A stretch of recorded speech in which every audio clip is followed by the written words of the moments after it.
চিকেনের একঘেয়েমি রান্না খেয়ে খেয়ে আর ভালো লাগে না, তাই বন্ধুরা একদম নতুন আমি রান্না করছি। তাই রান্নাটা করার জন্য এখানে চিকেনটা খুব ভালো করে ধুয়ে নিয়েছি। এদিকে দেখুন ছোট ছোট করে আলু, মানে নতুন আলু ভেবে ছাড়িয়ে নিয়েছি। এই আলুটা প্রথমে দুটো সিটিতে সেদ্ধ করে নেব, তাই কুকারের মধ্যে নিয়ে নেব। এখন নতুন আলু উঠছে, নতুন আলুতে এরকম করে রান্না করে দুর্দান্ত খেতে লাগে। আমার তো ভীষণ ভালো লাগে, তাই আমি আপনাদের সঙ্গে শেয়ার করছি। তাই নিয়ে নিলাম। এবার কুকারের মুখটা আটকে দেবো, দিয়ে এটার জন্য দুটো চিকেনটার মধ্যে বেশ কিছুটা গোলমরিচের পাউডার দেব, এই 1 চামচ মতো, আর সামান্য একটু লবণ দেব, দিয়ে খুব ভালো করে মাখিয়ে নেব। ব্যাস, আর কিছু দিতে হবে না। এইরকম করে মাখিয়ে বেশিক্ষণ রাখারও দরকার নেই, যে ঘন্টাখানেক রাখতে হবে বা 1 ঘন্টা 2 ঘন্টা রাখতে হবে তার কোনো দরকার নেই। এই 10 মিনিট মতো রেখে দেবো। ততক্ষণ ওদিকে একটা মশলা করে নেব। কড়াই বসেছি, কড়াইয়ে সামান্য একটু সরষের তেল দেবো।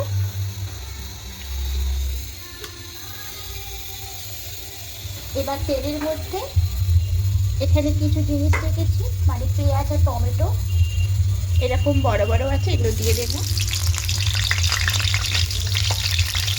টমেটো দিয়ে দেবো,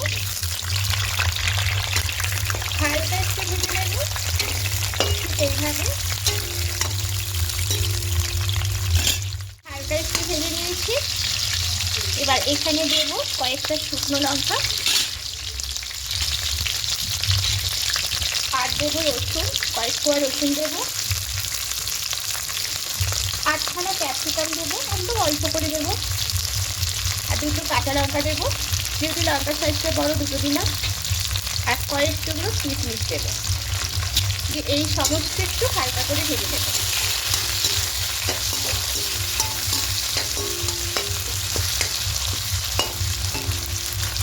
এবার কুকারের মুখটা খুলে নেবো। আমি আগে থেকেই খুলে নিয়েছিলাম খাবারটা পাস হওয়ার জন্য।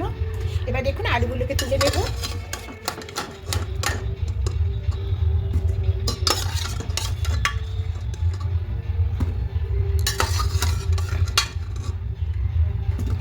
এইভাবে সব আলুগুলোকে তুলে নিলাম। ঠান্ডা হয়ে গেছে। এবার এর মধ্যে দেবো 1.5 চামচ গোটা ধনে, আর দেবো 1.5 চামচ গোটা জিরে, সামান্য একটু জল দেব।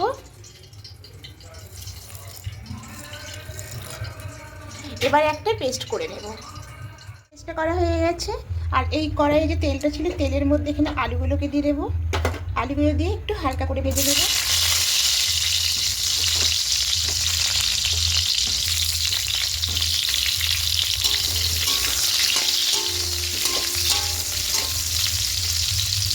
সামান্য একটু হলুদ গুঁড়ো দেবো, আর সামান্য একটু লবণ দেব।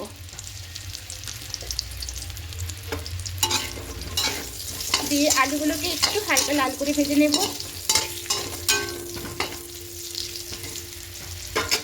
লাল করে ভাজা হয়ে তুলে নেব।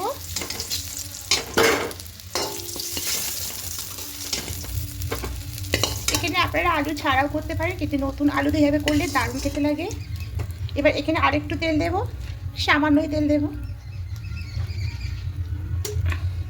ব্যাস, এবার যে চিকেনটা রেখেছিলাম ম্যারিনেট করে, এবার এই চিকেনটা তেলের মধ্যে দিয়ে হালকা করে একটু ভেজে নেব।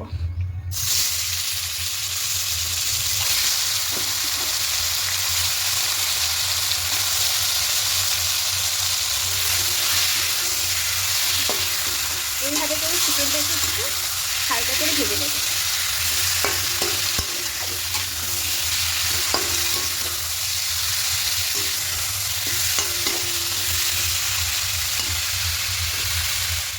চিকেনটা ভাজা হয়ে গেছে। রান্নাটা সম্পূর্ণ হাই হিটে করতে হবে, মানে আঁচটা বাড়িয়ে করতে হবে, কমালে হবে না, তাহলে চিকেন থেকে জল বেরিয়ে যাবে। তো ঠিক এরকম করে ভেজে নেব। তো সব চিকেনটা এখানে তুলে নেব।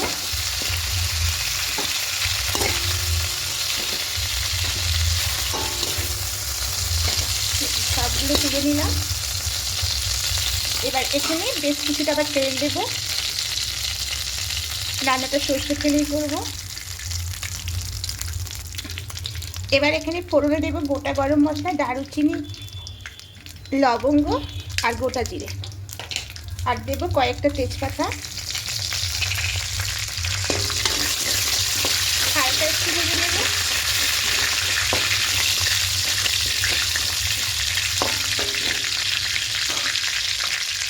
এবার যে মশলাটা করেছিলাম এই যে মশলাটা এবার এর মধ্যে দিয়ে দেবো।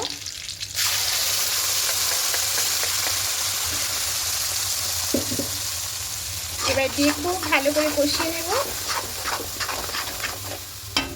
এবার এখানে দেব হলুদ গুঁড়ো, কাশ্মীরি লঙ্কার গুঁড়ো আর লবণটাও এখানে দিয়ে দেব। এবার দিয়ে খুব ভালো করে কষিয়ে নেব। ঠিক বস্তা থেকে যখন তেল ছাড়তে শুরু করবে ঠিক সেরকম অবস্থা মতো কষতে হবে। ভালো করে কষিয়ে নিয়েছি, দেখুন মশলা থেকে তেল ছাড়তে শুরু করে দিয়েছে। যেহেতু উপরে এত ভাপ উঠছে ভালো দেখা যাচ্ছে না, তাও দেখাচ্ছে। ঠিক যখন মশলাটা এরকম শুকনো হয়ে আসবে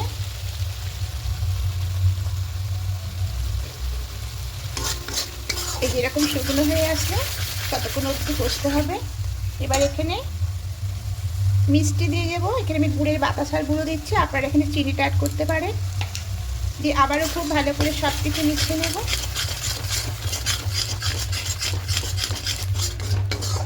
দেখুন সব কিছু মিশিয়ে নিলাম। এবার এখানে ভেজে রাখা আলুগুলো দিয়ে দেব।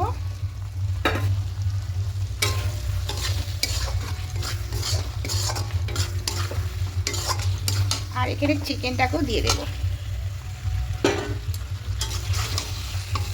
দিয়ে সব কিছু আরও একটু ভালো করে কষিয়ে নেব। রান্নাটা সম্পূর্ণ হাই হিটেই করতে হবে, মানে আঁচটাকে বাড়িয়ে করতে হবে।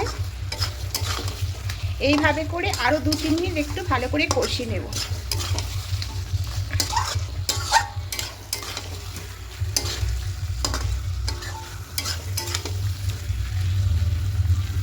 ভালো করে কষিয়ে নিয়েছি। এখানে 2 চামচ টক দই সামান্য একটু জল দিয়ে খুব ভালো করে এইভাবে করে পেস্ট করে নিয়েছি। এবারে দিয়ে দিলাম, দিয়ে খুব ভালো করে মিশিয়ে নেব। আবার একটু কষিয়ে নেব। ঠিক এরকম করে কষিয়ে কষিয়ে রান্না করতে হবে হাইতে, তাহলে রান্নার স্বাদটা দুর্দান্ত হবে।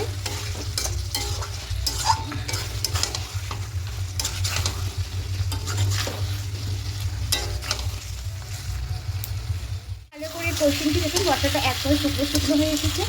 ঠিক এই সময়তে জলটা অ্যাড করবো। এখানে নিশ্চয়ই গায়ের মধ্যে অনেকটাই মশলা ছিল, তাই জলটা দিয়ে দেবো।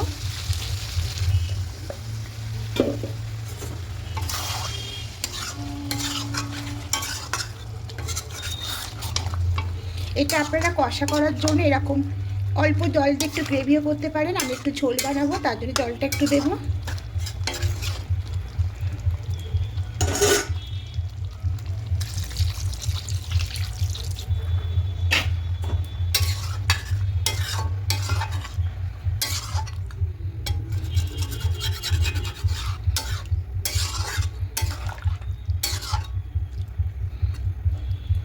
এবারে ঢাকা দিয়ে কিছুক্ষণ হতে দেব। নেব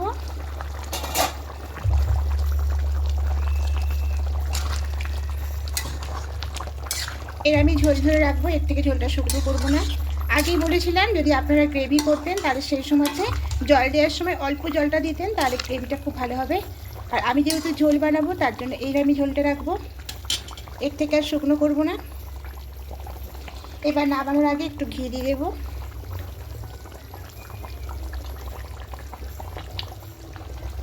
এবার গ্যাসটা অফ করে আর নাড়াচাড়া করবো না।